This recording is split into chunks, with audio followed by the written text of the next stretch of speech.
नमस्कार, सुदर्शन न्यूज देख रहे हैं आप। मैं आपके साथ आशीष प्रमोद गोस्वामी। समय है आपके पसंदीदा कार्यक्रम जनमत का, जिसमें हम आपको देश दुनिया की तमाम खबरें विस्तार से बताते हैं। लेकिन मोदी सरकार के 11 साल पूरे होने पर सुदर्शन न्यूज द्वारा भारत निर्माण कॉन्क्लेव का भव्य आयोजन किया गया। इस कार्यक्रम में केंद्रीय सड़क परिवहन मंत्री नितिन गडकरी और जनजातीय कार्य मंत्री जुएल ओरांव ने हिस्सा लिया। मोदी सरकार की उपलब्धियों को जनता के सामने रखा गया।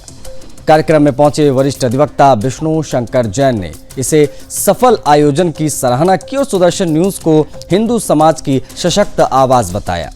वहीं बिजनेसमैन सूर्या रमेश चौधरी ने भी सुदर्शन भारत निर्माण कॉन्क्लेव की सफलता की प्रशंसा की और कहा कि इस मंच से मेहमानों ने सरकार के कार्यों को जनता तक पहुंचाने का सराहनीय प्रयास किया है। सुदर्शन न्यूज भारत निर्माण कॉन्क्लेव का सफल आयोजन किस प्रकार का रहा, उससे जुड़ी खबर है। मोदी सरकार के 11 सालों की जो पूरी रिपोर्ट है वो यहाँ पर रखी गई। केंद्रीय मंत्री नितिन गडकरी ने अपने विभाग से संबंधित तमाम उपलब्धियां बताई। अधिवक्ता विष्णु शंकर जैन ने हिंदू समाज को बताया और जगाया भी कि आखिर किस प्रकार से सुदर्शन न्यूज हिंदुओं की आवाज प्रमुखता के साथ उठाता है।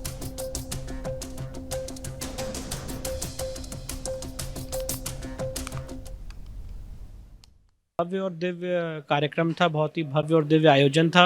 और सबसे बड़ी बात है कि सुदर्शन चैनल एक चैनल नहीं है, एक क्रांति है, एक आंदोलन है, सारे सनातन समाज की आवाज़ है। और ये एक ऐसा प्लेटफॉर्म है जहाँ पे हम लोग आके अपने दिल को हल्का महसूस करते हैं, बहुत सारे विषयों पे बात कर सकते हैं, खुल के बात कर सकते हैं मेन स्ट्रीम मीडिया में। तो ये हम सबके लिए एक जिसे कह सकते हैं गौरव का पल है, हम सब के लिए एक एसेट है सुदर्शन चैनल। और जो हमारे सीएमडी साहब हैं श्री सुरेश चवानके जी, उनके बारे में जितने शब्द बोले जाएं वो कम हैं। उन्होंने देश राष्ट्र की रक्षा के लिए जो विगत इतने वर्षों से लगातार चैनल के माध्यम से और अलग अलग ग्राउंड लेवल पे माध्यम से जो उन्होंने सेवा दी है वो अभूतपूर्व है।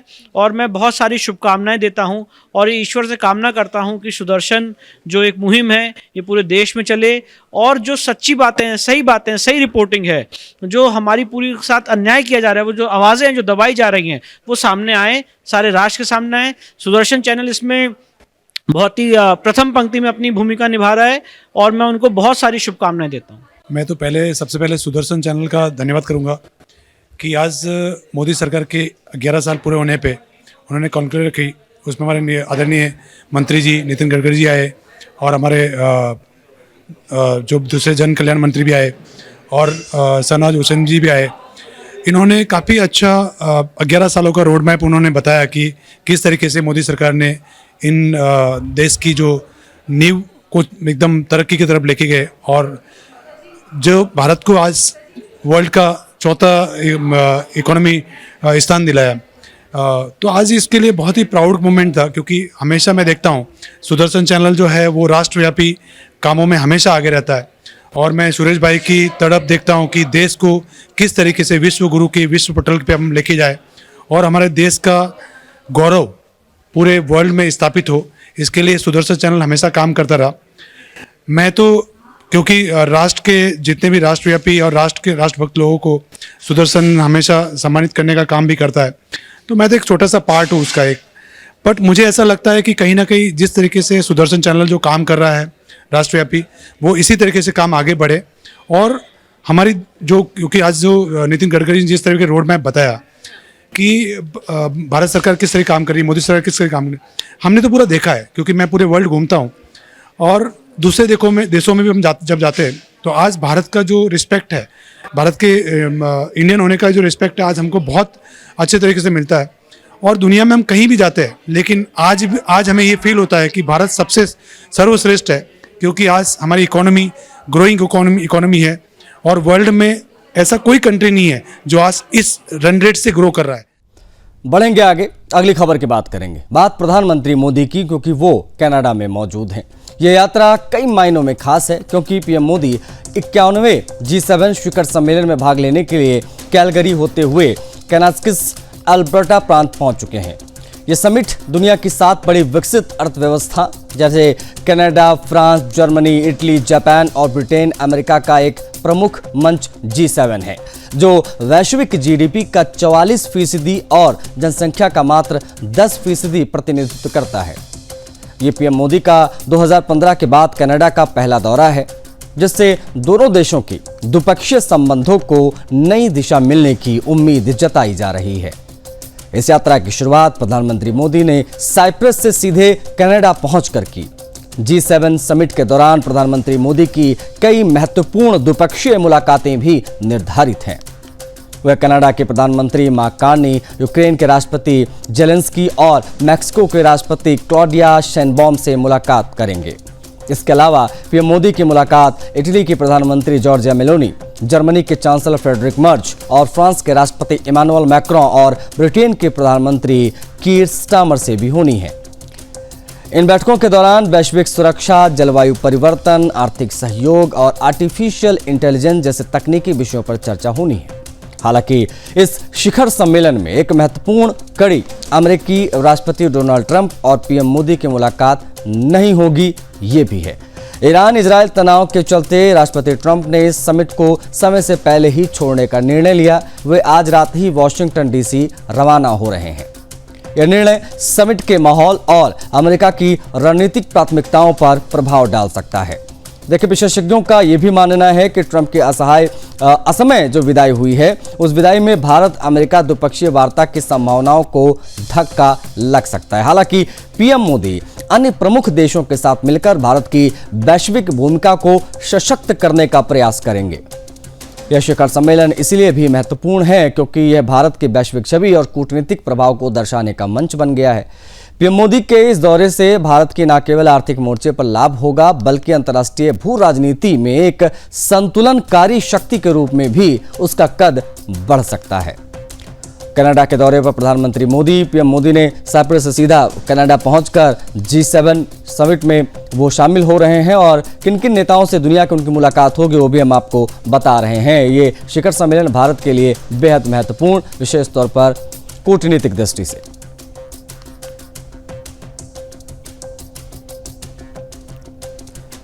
अहमदाबाद में हुए एयर इंडिया विमान हादसे के बाद का एक ऐसा भयावह दृश्य सामने आया है जिसने न सिर्फ हादसे की गंभीरता को उजागर किया है, बल्कि हमारी व्यवस्थाओं पर भी बड़े सवाल खड़े कर दिए हैं। यह दृश्य बीजे मेडिकल कॉलेज हॉस्टल के ठीक सामने का है, जहां आग की ऊंची लपटें आसमान को चीर रही थी। छात्र जान बचाने के लिए चादरों की रस्सी बनाकर तीसरी मंजिल से लटकते हुए दिख रहे हैं। देखिए जरा सोचिए, डॉक्टर बनने का सपना लेकर आए ये छात्र उस दिन खुद को बचाने के लिए कितना संघर्ष कर रहे थे।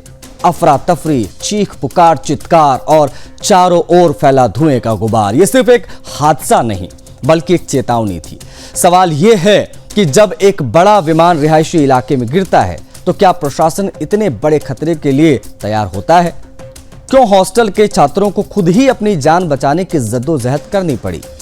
क्या ऐसे हादसों के लिए कोई ठोस आपातकालीन योजना हमारे पास नहीं है क्या?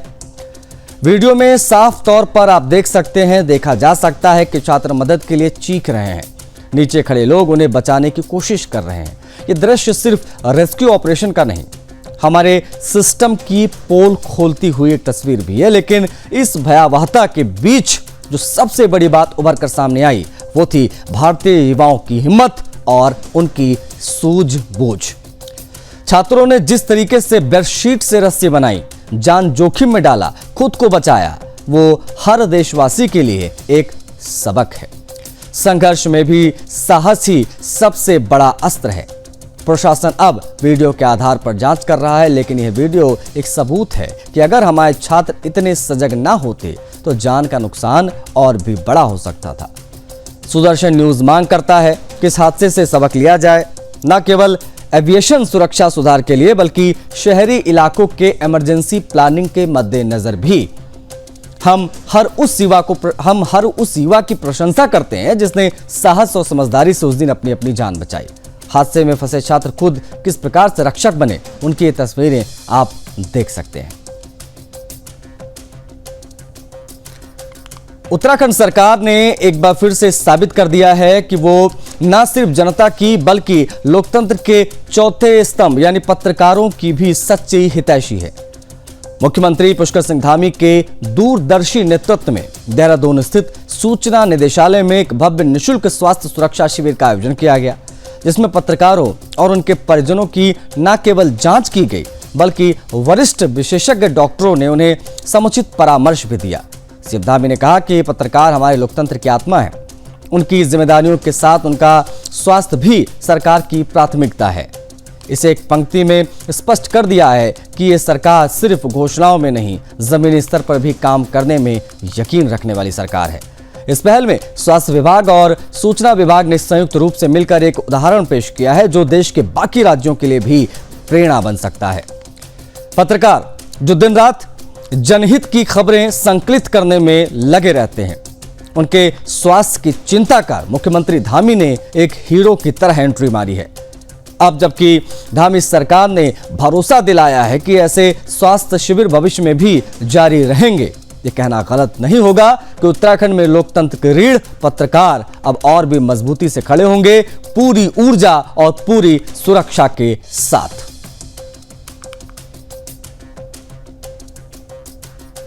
कुछ दुखद घटनाएं हुई और माननीय मुख्यमंत्री जी ने उनका संज्ञान लिया और उन्होंने कहा कि पत्रकार बंधुओं के लिए स्वास्थ्य विभाग के सहयोग से एक निःशुल्क स्वास्थ्य जो शिविर है, हेल्थ कैंप आयोजित किया जाए और आज इसका आयोजन किया गया है। इसमें सभी प्रकार की जांचें और जो भी चाहे कार्डियो का है, स्किन का है, आपका गायनी का है, सारी यहाँ पर सुविधा जांच की है और सभी इस तरह का जो विशेषज्ञ डॉक्टर हैं इन बीमारियों के लिए वो लोग भी यहाँ बैठे हुए हैं और सचिव स्वास्थ्य ने भी इसका निरीक्षण किया है। उन्होंने कहा है कि जो भी अगर कोई जांच में इस तरह की बीमारी प्रकट होती है, पकड़ में आती है, उसका फॉलोअप भी लिया जाए और कंप्लीट उसका जो उपचार किया जाए। तो मेरा आप सबके माध्यम से अनुरोध है कि सभी लोग आएँ तो जो निःशुल्क चिकित्सा शिविर लगा है उसका लाभ उठाएं। देखिए, दो तरह की प्रक्रिया है, जैसा मैंने बताया कि अगर कोई बीमारी प्रकाश में आती है तो उसका उपचार और फिर अगले 5-6 महीने के बाद फिर एक कैंप का आयोजन हम लोग करेंगे। देखिए, आज माननीय मुख्यमंत्री जी के निर्देशों के क्रम में सूचना निदेशालय में स्वास्थ्य विभाग और सूचना विभाग के कंबाइंड एफर्ट्स से आज ये मेडिकल हेल्थ कैंप ऑर्गेनाइज किया जा रहा है और इसमें ना सिर्फ हमारे जो पत्रकार बंधु हैं बल्कि उनके जितने भी फैमिली मेंबर्स हैं उनका यहाँ पे निःशुल्क इलाज भी किया जा रहा है और यहाँ पे उनके जो छूट भी गए हैं उनके आयुष्मान कार्ड भी बन रहे हैं और यहाँ पे दून मेडिकल कॉलेज से जितने भी हमारे स्पेशलिस्ट हैं और सुपर स्पेशलिस्ट हैं तथा हमारे न्यूरोलॉजिस्ट हैं, कार्डियोलॉजिस्ट हैं, यूरोलॉजिस्ट हैं, ऑर्थो के डॉक्टर्स हैं, जनरल सर्जन्स हैं, फिजिशियंस हैं, सभी लोगों का जो है यहाँ पे प्रतिभाग हुआ है और अब तक लगभग 100 से भी ज़्यादा लोगों ने अपनी रजिस्ट्री करवाई है। उनका ट्रीटमेंट का भी चल रहा है, फुल बॉडी चेकअप इत्यादि सब यहाँ पे चल रहा है और यहाँ पे आयुष्मान कार्ड्स भी बन रहे हैं। मेडिकल डिपार्टमेंट की ओर से हमारा प्रयास ये रहेगा कि इस प्रोसेस को हम लोग जिले स्तर पे भी रेप्लिकेट करें और ये एक वन ऑफ एक्सरसाइज ना होके इसका जो फॉलोअप है वो भी हम लगातार करने की कोशिश करेंगे। इसके लिए हम लोग एक रजिस्ट्री बनाएंगे और रजिस्ट्री में जो भी फॉलोअप होने हैं, जो भी डॉक्टर्स रिकमेंड करते हैं, सजेस्ट करते हैं फॉलोअप के लिए, तो उनकी भी एंट्री होगी और समय समय पे फॉलोअप भी होगा और आने वाले समय में भी हम लोग ज़्यादा से ज़्यादा इस प्रकार के निःशुल्क कैंप्स हमारे पत्रकार बंधुओं के लिए हम लोग कोशिश करेंगे क्योंकि जर्नलिज्म हमारा चौथा स्तंभ है। जो हमारे जर्नलिस्ट हैं सुबह शाम दिन रात 24/7 जो है कभी कभार अपनी जान को जोखिम में भी डाल के जो है जनता तक खबर पहुंचाने का। बढ़ेंगे आगे, अगली खबर की बात करेंगे। बांग्लादेश एक बार फिर से उस शर्मनाक मोड़ पर खड़ा है जहां धर्मनिरपेक्षता की चादर तार तार हो रही है और अल्पसंख्यक हिंदू समुदाय की आस्था को सरेआम रौंदा जा रहा है। इस बार निशाने पर है इस्कॉन की भव्य रथ यात्रा और परंपरा जो सौहार्द, भक्ति और सांस्कृतिक विरासत को समेटे आगे बढ़ती है। लेकिन अब रथ खींचने वाले हजारों हाथों की जगह डर, असुरक्षा और साजिश की स्याह परछाई छा चुकी है। हर साल स्वामी बाग आश्रम से ढाकेश्वरी मंदिर तक रथ खींचता था, हरिनाम संकीर्तन होता था, भजन कीर्तन, श्रीमद् भगवत गीता का पाठ होता था, लेकिन इस साल कुछ भी तय नहीं दिख रहा।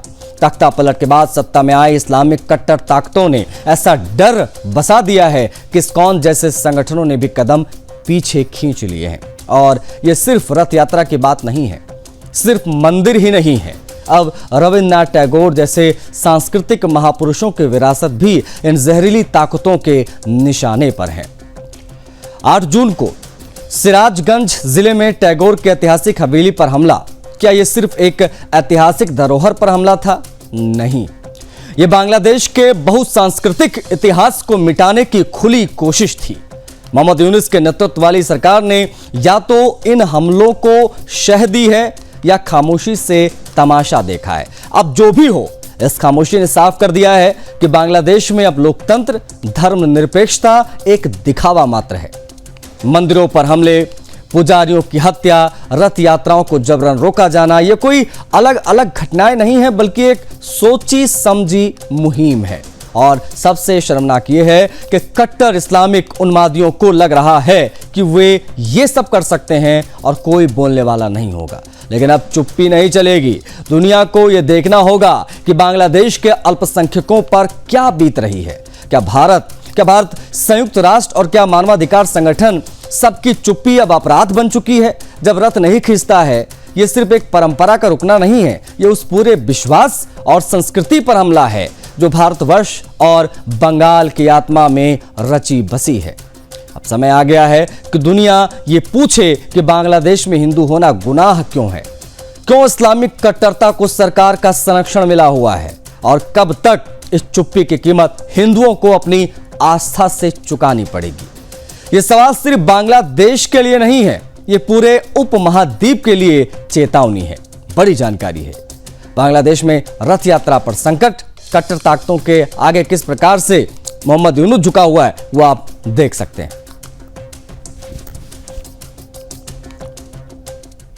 बढ़ेंगे आगे, अगली खबर की बात करेंगे। रूस ने मंगलवार तड़के यूक्रेन की राजधानी कीव पर एक जबरदस्त ड्रोन और मिसाइल से हमला किया, दुनिया को अपनी सैन्य ताकत का लोहा मनवाया। यह हमला न केवल रूस की सामरिक श्रेष्ठता का प्रतीक, बल्कि यूक्रेन और उसके पश्चिमी आकाओं को यह स्पष्ट संदेश देता है कि मॉस्को अपनी संप्रभुता और हितों की रक्षा के लिए किसी भी हद तक जा सकता है। यूक्रेन के गृह मंत्रालय के अनुसार इस हमले में 14 लोग मारे गए हैं, 44 घायल हुए हैं। लेकिन यह आंकड़ा रूस के दृष्टिकोण से केवल एक सैन्य रणनीति का परिणाम है जो कीव के युद्धोन्मुखी रवैये को कुचलने के लिए जरूरी है। यूक्रेन के गृह मंत्री इहोर क्लिमेंको ने स्वीकार किया है कि रूस की बैलिस्टिक मिसाइलें कीव के स्लोमियांस्की जिले में एक 9 मंजिला आवासीय इमारत को ही नष्ट कर दिया। यह सटीक हमला रूस की तकनीकी और सामरिक क्षमता का जीता जागता प्रमाण है। क्लिमेंको का यह दावा कि इमरजेंसी सेवाएं मलबे में फंसे लोगों को बचाने में जुटी हैं, केवल यूक्रेन की असहायता और कमजोर रक्षा प्रणाली को उजागर करती है। रूस ने न केवल आवासीय इमारतों बल्कि शैक्षणिक संस्थानों और बुनियादी ढांचों को भी निशाना बनाया, जिससे स्पष्ट हो गया है कि मॉस्को यूक्रेन के युद्ध को बढ़ावा देने और हर हाल में इसको यूक्रेन को ध्वस्त करने के लिए प्रतिबद्ध दिखाई दे रहा है। मीडिया रिपोर्ट में कीव के आसमान में ड्रोन मंडराने और मिसाइलों की गूंज सुनाई देने की बात कही गई। 7 घंटे से अधिक समय तक चली हवाई हमले की चेतावनी ने यूक्रेन की जनता को भय और अराजकता के माहौल में ढकेल दिया। यह रूस की रणनीति की सफलता है जो न केवल सैन्य लक्ष्यों को भेदती है बल्कि दुश्मन के मनोबल को तोड़ती है। कीव के अलावा ओडेसा और अन्य क्षेत्रों में हुए हमले रूस की व्यापक रणनीति का हिस्सा है जो यूक्रेन को हर मोर्चे पर घुटने टेकने के लिए मजबूर कर रहे हैं। रूस का यह हमला पश्चिमी देशों द्वारा यूक्रेन को दी जा रही सैन्य सहायता और उकसावे का जवाब है। नाटो और अमेरिका की शह पर यूक्रेन रूस के खिलाफ लगातार आक्रामकता दिखा रहा है, लेकिन मॉस्को ने साबित कर दिया है कि वो किसी भी चुनौती का मुंहतोड़ जवाब देने में सक्षम है। रूस की यह कार्रवाई न केवल यूक्रेन को सबक सिखाने के लिए है बल्कि वैश्विक मंच पर यह दिखाने के लिए भी है कि रूस एक महाशक्ति है जिसके हितों के साथ खिलवाड़ की कोई गुंजाइश नहीं है। राष्ट्रवादी रूस के लिए गर्व का क्षण है। हमारी सेना ने दुश्मन के गढ़ में घुसकर उसकी कमजोरियों को बेनकाब किया, ये बातें कही गई। ये युद्ध केवल यूक्रेन के खिलाफ नहीं बल्कि पश्चिमी साम्राज्यवाद के खिलाफ है जो रूस को कमजोर करने की साजिश रच रहा है। मॉस्को को हर प्रहार रूसी जनता की एकजुटता और शक्ति का प्रतीक है। विजय की ओर अग्रसर और कोई भी ताकत रूस के इस संकल्प को डिगा नहीं सकती।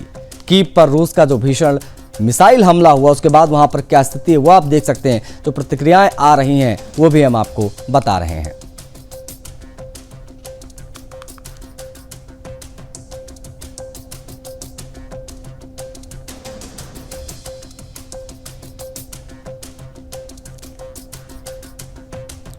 मेरे साथ फिलहाल इतना ही, लेकिन लेंगे एक छोटा सा ब्रेक क्योंकि खबरों का सिलसिला ब्रेक के पार भी जारी रहेगा।